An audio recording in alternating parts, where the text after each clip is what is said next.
And it's that time again, once again, ladies and gentlemen, where another busy broadcast hour begins. On the highlighted broadcast of the day and week, the month and the year. It's the Rush Limbaugh program and the EIB network. And I think it's safe to say that not only is this the most listened to radio talk show in the country, maybe program, it is the most talked about, too. It is the most discussed, the most talked about, and the most listened to radio talk show in the country. Great to have you here, folks, as we get started here on the second hour. The telephone number, if you want to be on the program, is 800-282-2882. The email address, lrushbo@eibnet.com. I've got a story here from BuzzFeed on why Russia turned against gays. And it's actually a pretty fascinating story about Putin. And this story, as far as it goes, makes the point here that Putin decided in the early stages of his reign, that'd be R-E-I-G-N for those of you in Rio Linda, that he would rule with no apparent ideology. 3 months before Russia's parliament unanimously passed a federal law banning the propaganda of non-traditional relationships, that is, same-sex ones, the bill's sponsor went on the country's most respected interview show to explain her reasoning. Quote, analyzing all the circumstances and the particularity of territorial Russia and her survival, I came to the conclusion that if today we want to resolve the demographic crisis, we need to, tighten the belt on certain moral values and information so that giving birth and raising children become fully valued. This is a Russian female lawmaker by the name of Yelena Mizulina. And she told this to our old buddy, Vladimir Posner. Did you know Vladimir Posner is still alive? Do you know who Vladimir Posner is? Oh, Dawn. Vladimir Posner is a former KGB agent who became a go-to guy for Ted Koppel and ABC's Nightline. He and another KGB agent disguised as an ambassador, Vitaly Churkin.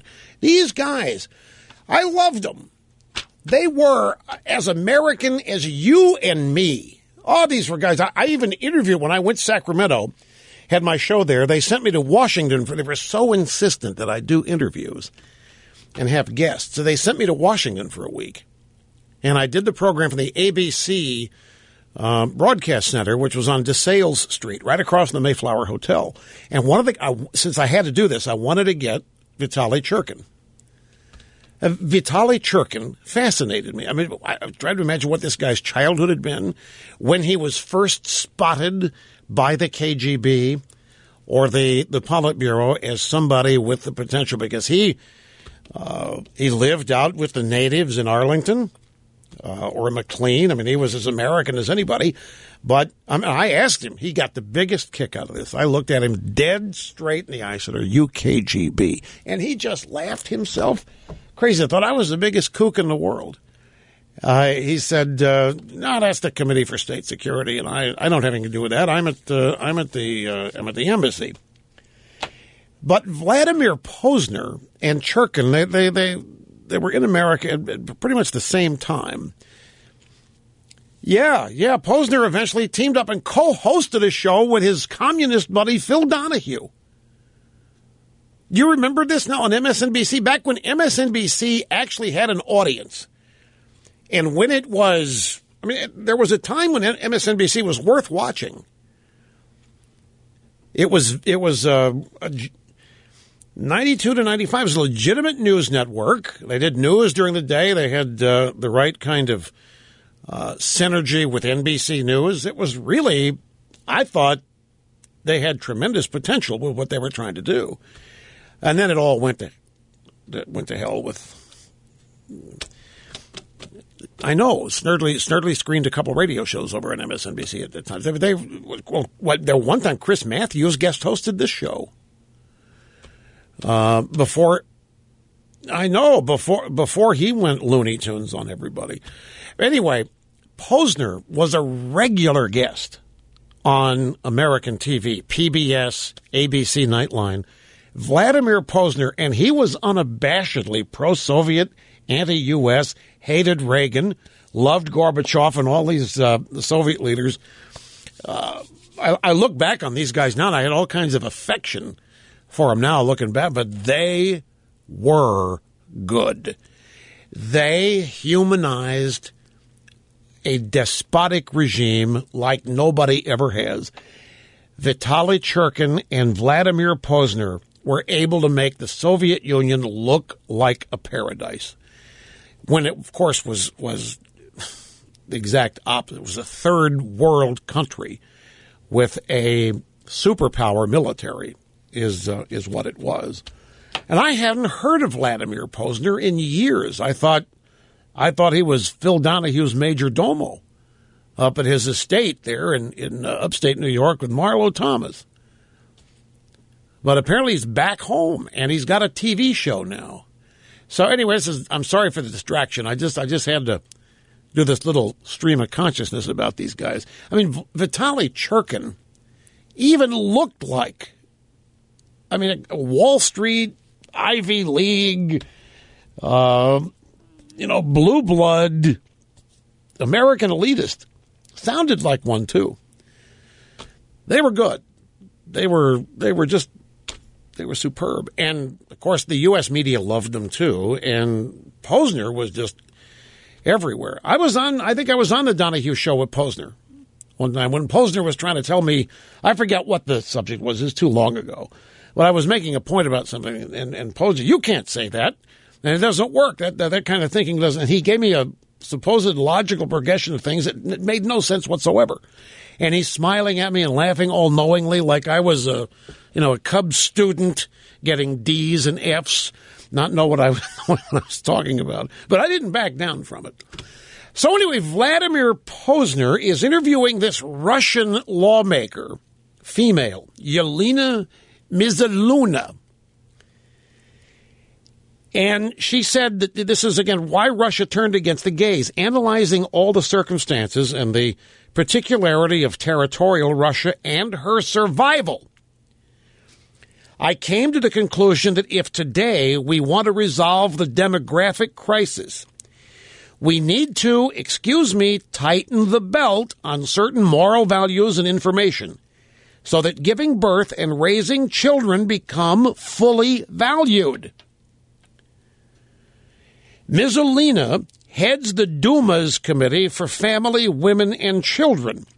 She has become it says here, the stern face of Russia's campaign against gays. But she would never call it that. Russia's new laws, which ban same-sex foreign couples from adopting Russian children, in addition to banning LGBT advocacy, are part of Russia's very search for survival, she says. On the one hand, there's the physical survival of Russia. Russia's birth rate plummeted in the wake of the Soviet collapse, and encouraging baby making has been one of Vladimir Putin's hallmarks. And then there's the moral survival. If Russia is to survive as Russia, it needs to reject the corrupting influences of the West. And so this is why there is a ban on homosexuals in the Olympics in Russia next year. Now, you can say what you want, but I often, when I make speeches, and I've brought it up on the program too, I've asked a question. How is it that a country like ours, less than 250 years old, has come to dominate the world in every way, unlike any other nation, including nations and civilizations that have been around thousands of years? How was that possible? What made it? I think it's a great think piece. And it's fascinating, the answers you get back from people once they start thinking about it. You hear freedom, you hear acknowledgement of our creation by God, natural yearning of the human being as created is to be free. Hear the Constitution, Founding Fathers, all this. the numbers flow. But you know, one of the keys, folks, is population. A great country needs a lot of people, a lot of productive people. Now, there are exceptions, but not really. You can go back to Japan in the 80s and say, well, they were ruling the roost, but they were not a superpower. And by the way, Japan cannot, to this day, as per the surrender terms of World War II, the Japanese cannot build an offensive military of any kind. They are not allowed to. So the Japanese were never a superpower in that sense.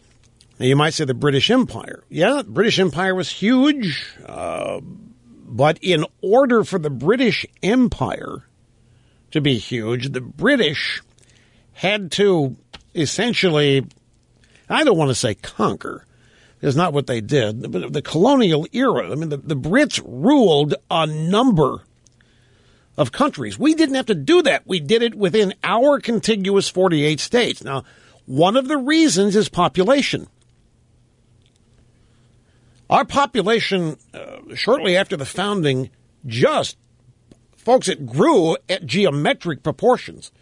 As the country spread from east to west, the population just blossomed.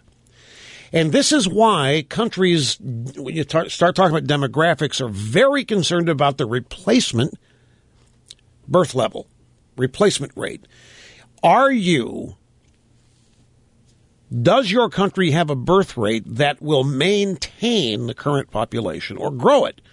Now, the politically correct left has been on an anti-population movement, for a long time. But I mean, the intense portion of the left's anti-population movement began in the late 60s, early 70s.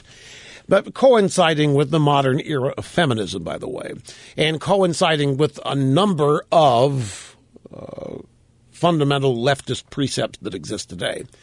The attack on population was too many people and not enough food, not enough water, not enough this, all of those predictions have gone by the wayside and have been proven to be totally bogus, totally wrong. And Putin, to now move to Russia, they had a population dive when the Soviet Union dissolved.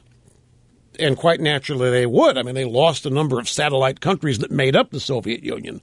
And it became paramount to rebuild Russia and to establish it as a power. You needed people.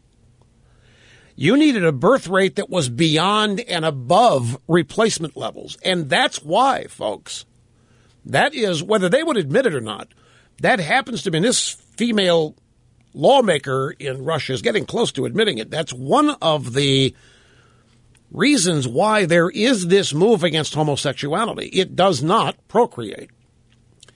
And the Russians need people. You need people producing and working and inventing and manufacturing and all of these things. You need people to do this. And you need them productive and you need them free.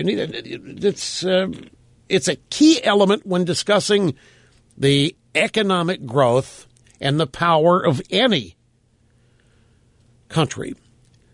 You can take it deeper and get into, okay, well, what percentage of the population is productive? That's our problem. More and more of our population is becoming unproductive. More and more of our population is becoming dependent. It's a huge, huge problem. This is why Putin is manifestly against abortion. They need people. They want people. They want a growing, productive, thriving population. Putin wants his country to be big again. And Russia's birth rate plummeted in the wake of the Soviet collapse.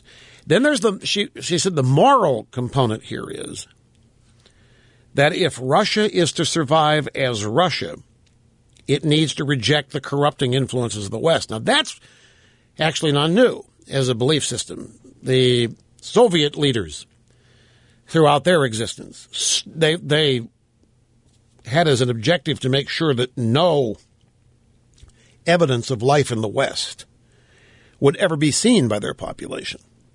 They were telling lies about life in America. They were telling lies about the way people in this country lived. And it must be said that one of the elements that led to the downfall of the Soviet Union was the VHS recorder and tape, the cassette, which allowed people to see TV shows like Dallas. It allowed Soviet citizens to see commercials for things like blue jeans. And it allowed for Soviet citizens to see what life in America was really all about. And it illustrated their leaders had been lying to them. So it's not new that the Russians would want to suppress the cultural influences of the West. But in this case, the morality being looked at is something that is different and unique from what the suppression of old was.